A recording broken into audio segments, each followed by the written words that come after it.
तो next question में कह रहा है match list one with list two. और लिस्ट वन में ये हमें फिजिकल क्वांटिटी दे रखी है और दूसरी लिस्ट में इनके डायमेंशन। तो पहला है ग्रेविटेशनल कांस्टेंट। इसका आई थिंक सबको याद ही होगा, m-1 L3T-2 होता है। तो ए का जो होता है, ए जो है वो 4 से मैच कर रहा है। दूसरा ग्रेविटेशनल पोटेंशियल एनर्जी, ये एक एनर्जी का ही फॉर्म है, तो इसका mL2T-2 होगा, यानी कि इसका 3rd से मैच कर रहा है। तीसरा होता है ग्रेविटेशनल पोटेंशियल, जो होता है वो होता है gravitational potential energy upon mass. तो इसमें अगर मास से डिवाइड दे देते हैं तो m हट जाएगा, L2T-2 बचेगा, तो इसका 2nd से मैच कर जाएगा। चौथा है एक्सेलरेशन ड्यू टू ग्रेविटी। तो ये एक एक्सेलरेशन ही है, इसका L-T-2 होगा, यानी कि फर्स्ट ऑप्शन।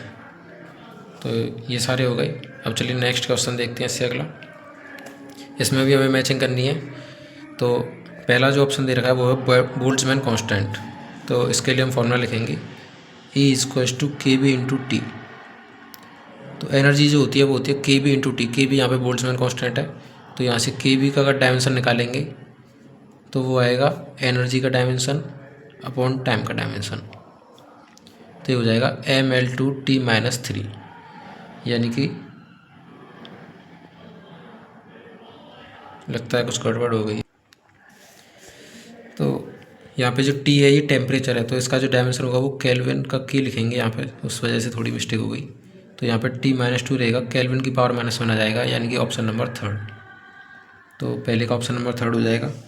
दूसरा है coefficient of viscosity.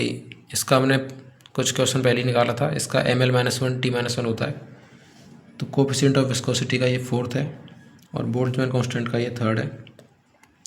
Planck's constant का भी अभी निकाला था, शायद 5th क्वेश्चन था वो, तो इसका हो जाएगा mL2T-1। चौथा थर्मल कंडक्टिविटी का निकालेंगे अभी। तो थर्मल कंडक्टिविटी को निकालने के लिए हम फॉर्मूला लिख लेते हैं dQ/dt = KA/dT/dx।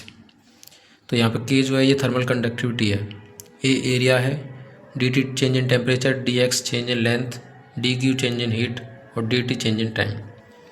तो यहाँ से अगर K को एक तरफ ले लेते हैं अब, तो ये हो जाएगा dQ/dt into dx/dt into 1/A। तो इसका डायमेंशन निकालेंगे अब। Dimension of K = dimension of heat लिखेंगे mL2T-2 अपॉन टाइम का T इंटू dx जो है ये चेंज इन लेंथ है, तो इसका L हो जाएगा, dt चेंज इन टेम्परेचर ये केल्विन हो जाएगा, और 1/L2 एरिया का हो जाएगा। तो L2 से L2 काट देते हैं, ये बचेगा mL T-3 K-1। तो ये ऑप्शन नंबर 2nd हो गया।